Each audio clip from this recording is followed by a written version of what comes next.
ಹೆಸರು ಅಕ್ಷತಾ ಅಂತ ಚಿಕ್ಕಬಳ್ಳಾಪುರದಿಂದ ಬರ್ತಾ ಇರೋದು. ಅಪ್ಪ ಅಮ್ಮ ಕನಸು ಜಾಸ್ತಿ ಐತೆ. ನಮ್ಮ ಮನೆಯಲ್ಲಿ ಜಾಸ್ತಿ ಒಪ್ಪಿಸಿಟ್ಕೊಂಡಿದ್ದಾರೆ.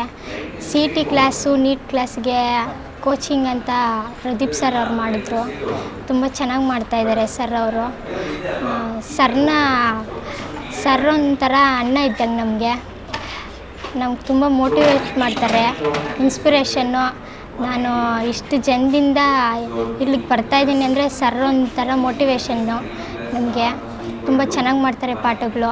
ಬೆಂಗಳೂರು ಸೈಡಿಂದ ಬರ್ತಾರೆ ಟೀಚಿಂಗ್ ಕೊಡೋಕ್ಕೆ. ಅದೇ ಅವರು ಬೆಂಗಳೂರವ್ರು ಏನಾದರೂ ಅರ್ಥ ಆಗಿಲ್ಲ ಅಂದರೆ ಇನ್ನೊಂದ್ಸಲ ಕೇಳಿದರೆ ನಮ್ಗೆ ಯಾವ ಭಾಷೆಯಲ್ಲಿ ಬೇಕೋ ಆ ಭಾಷೆಯಲ್ಲಿ ಹೇಳ್ತಾರೆ, ಶಾರ್ಟ್ಕಟ್ಸಲ್ಲೇ ಹೇಳ್ತಾರೆ, ಚೆನ್ನಾಗೇ ಮಾಡ್ತಾರೆ. ಆಗ MLA ಸರ್ ಬಂದು ನಮಗೆ ಟೀಚಿಂಗ್ ಮಾಡ್ತಾರೆ ಅಂದರೆ ಒಂಥರ ಇನ್ಸ್ಪಿರೇಷನ್ ಅಲ್ವಾ. ಸೊ ಫಸ್ಟ್ ಟೈಮ್ ಅವ್ರ ಟೀಚಿಂಗ್, ಅವ್ರ ವಾಯ್ಸು, ಅವ್ರ ಎಂಟ್ರಿ ಎಲ್ಲ ಇವಾಗೂ ನೆನೆಸ್ಕೊಂಡ್ರೆ ಒಂಥರ ಜುಮ್ ಅನ್ನುತ್ತೆ ಮೈ. ಅವರು ಬಂದು ಲೆಸನ್ ಟ್ರಾನ್ಸ್ಪಿರೇಷನ್ ಅಂತ ಮಾಡಿದರು ಒಂದು ಕಾನ್ಸೆಪ್ಟು. ಆ ಕಾನ್ಸೆಪ್ಟ್ ಇವಾಗೂ ನೆನಪಿದೆ. ಆ ರೇಂಜಿಗೆ ಅವರು ಪಾಠ ಮಾಡಿದ್ದು. ಅವರು ಒಂದು ಟಾಪಿಕ್ ತೊಗೊಂಡ್ರು. ನಮಗೆ ಜಾಸ್ತಿ ಕಷ್ಟ ಆಗಿರೋ ಲೆಸನ್ ಅಂದರೆ ಬಯೋಮಾಲಿಕ್ಯೂಲ್ಸ್ ಅಂತೇಳಿ. ಅವರು ಆ ಟಾಪಿಕಲ್ಲಿ, ಆ ಲೆಸನ್ನಲ್ಲಿ ಟ್ರಾನ್ಸ್ಪಿರೇಷನ್ ಒಂದು ತಗೊಂಡು ಚೆನ್ನಾಗೇ ಮಾಡಿದರು. ಆ ಕಾನ್ಸೆಪ್ಟನ್ನ ಅವರೊಂಥರ ಫ್ಲೋ ಅಲ್ಲಿ ಹೇಳ್ಕೊಟ್ರು. ಆ ಫ್ಲೋ ಇವಾಗೂ ನೆನಪೈತೆ. ಅದಕ್ಕೆ ಸರ್ ಅವ್ರು ಇನ್ನೂ ಜಾಸ್ತಿ ಪಾಠಗಳು ಮಾಡಬೇಕು. ಅದೇ ರೀತಿ ನೀಟ್ ನಮಗೆ ಫುಲ್ ಈಸಿ ಆಗಬೇಕು, ನೀಟಲ್ಲಿ ಒಳ್ಳೆ ರ್ಯಾಂಕ್ ಬರಬೇಕು ಅಂತೇಳಿ ಪ್ರದೀಪ್ ಸರ್ ಅವ್ರನ್ನ ಅದೇ ಜಾಸ್ತಿ ಪಾಠಗಳು ಮಾಡಬೇಕಂತ ಕೋರ್ಕೊತೀವಿ. ಅವರೆಲ್ಲ ಎಲ್ಲರೂ ಟೀಚಿಂಗ್ ಚೆನ್ನಾಗೇ ಮಾಡ್ತಾರೆ. ಅಂದರೆ ನಮ್ಮ ಕಾಲೇಜ್ಗಿಂತೂ ಈ ಕೋಚಿಂಗ್ ಸೆಂಟ್ರು ಚೆನ್ನಾಗಿದೆ ಅಂತ ನಾವು ಬಂದಿರೋದು. ಅಪ್ಪ ಅಮ್ಮ ಅವರು ಒಬ್ಬೊಬ್ರಿಗೆ ದುಡ್ಡು ಸಮಸ್ಯೆ ಇರುತ್ತಲ್ಲ, ಅವ್ರಿಗೆಲ್ಲ ತುಂಬ ಅನುಕೂಲ ಆಗುತ್ತೆ. ಅಲ್ಲಿ 10,000 ಕಟ್ಟು ಎಲ್ಲ ಬೇಜಾರಾಗಿರ್ತಾರೆ. ಸರ್ ಅವರು ಇಂಥ ಕೋಚಿಂಗ್ ಸೆಂಟ್ರ್ ಮಾಡಿ ಫುಲ್ ಯೂಸ್ ಆಯ್ತು ನಮಗೆ. ಅಪ್ಪ ಅಮ್ಮ ಅವರು, ಅಪ್ಪ ಡ್ರೈವರು, ಅಮ್ಮ ಹೌಸ್ ವೈಫಲ್ಲಿ ಇರ್ತಾರೆ. ಆ್ಯಕ್ಚುಲಿ ನಾನು ಓದ್ತಾ ಇರೋದು ನಮ್ಮ ಮಾವ ಮನೆಯಲ್ಲಿ. ಅದಕ್ಕೆ ನಮ್ಮ ಮಾವರು ತುಂಬ ಕಷ್ಟಪಡ್ತಾಯಿದ್ದಾರೆ ಓದ್ಸೋಕ್ಕೆ. ಸರ್ ಅವ್ರು ಈ ಥರ ಮಾಡಿರೋದಕ್ಕೆ, CET ಸೆಂಟ್ರ್ ಅಂತ ಮಾಡಿರೋದಕ್ಕೆ ಚೆನ್ನಾಗಿ ಅನುಕೂಲ ಆಗ್ತಾಯಿದೆ. ಎಕ್ಸಾಮ್ ಬರೀತಾಯಿದ್ರಲ್ಲ, ಸೆಕೆಂಡ್ PUC ಎಕ್ಸಾಮು, ಆಗ ಪಾಂಪ್ಲೆಟಲ್ಲಿ ಕೊಟ್ಟಿದ್ದರು ಪ್ರದೀಪ್ ಸರ್ ಅವರೇ ಮಾಡ್ತಾರೆ ಅಂತ. ಸರ್ ಅವರು ಬಯಾಲಜಿಯಲ್ಲಿ ತುಂಬ ಚೆನ್ನಾಗಿ ಮಾಡ್ತಾರಲ್ಲ ಪಾಠಗಳು.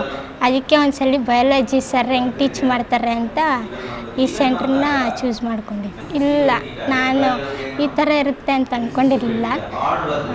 ಅದೇ ಫುಲ್ಲು ಫ್ರೀಯಾಗಿರ್ತಾರೆ ಅಂದ್ಕೊಂಡಿದ್ದೆ. ಸರ್ ಅವರು ಚೆನ್ನಾಗಿ ಮಾಡ್ತಾಯಿದ್ದಾರೆ ಪಾಠಗಳು. ಅದೇ ಸ್ವಲ್ಪ ಸ್ಟ್ರಿಕ್ಟು, ಚೆನ್ನಾಗೈತೆ. ರೂಲ್ಸ್ ಬಂದು ಕರೆಕ್ಟಾಗಿ 9:30ಗೆಲ್ಲ ಇದ್ದು ಕ್ಲಾಸಸ್ 9:30ಗೆಲ್ಲ ಸ್ಟಾರ್ಟ್ ಮಾಡ್ತಾರೆ. 11:15ಗೆಲ್ಲ ಬ್ರೇಕು, 10 ಮಿನಿಟ್ಸ್ ರಿಫ್ರೆಶು, ಆಮೇಲೆ ಇನ್ನೊಂದ್ಸಲ ಕ್ಲಾಸು, 1:15ಗೆಲ್ಲ ಲಂಚು, ಆಮೇಲೆ ಆ್ಯಸ್ ಯೂಶ್ವಲ್ಲು 2:30ಇಂದ ಆಮೇಲೆ ಸ್ಟಾರ್ಟ್ ಮಾಡ್ತಾರೆ. ಆಮೇಲೆ 3:45ಗೆಲ್ಲ ಬಿಡ್ತಾರಲ್ಲ. ಇಲ್ಲ ಸರ್, ಮೊಬೈಲೆಲ್ಲ ಯೂಸ್ ಮಾಡಿದರೆ ನಮಗೆ ಎಲ್ಲ ಲಾಸ್ ಆಗೋದು ಲೆಸನ್ಸ್ ಎಲ್ಲ. ಮೊಬೈಲ್ ತಂದ್ರೂ ಯೂಸ್ ಮಾಡಬಾರ್ದು. ಆದರೂ ಕೆಲವರು ಮಾಡ್ತಾರೆ. ಅಂಥವ್ರಿಗೆ ನಾವೇನು ಮಾಡೋಕ್ಕಾಗಲ್ಲ. ಆದರೆ ನಮ್ಮ ಫ್ರೆಂಡ್ಸಲ್ಲಿ ಯಾರಾದರೂ ತಂದ್ರೂ ಅವ್ರ ಬ್ಯಾಗಲ್ಲೆಲ್ಲ ನಾವು ಎಕ್ಸ್ಪೆಕ್ಟೇ ಮಾಡಲಿಲ್ಲ ಸರ್. ಪ್ರದೀಪ್ ಸರ್ ಅವರು ಈ ಥರ ಎಲ್ಲ ಮಾಡ್ತಾರೆ, ಬರೋ ಮಕ್ಕಳಿಗೆಲ್ಲ ಹೆಲ್ಪ್ ಮಾಡ್ತಾರೆ ಅಂತ.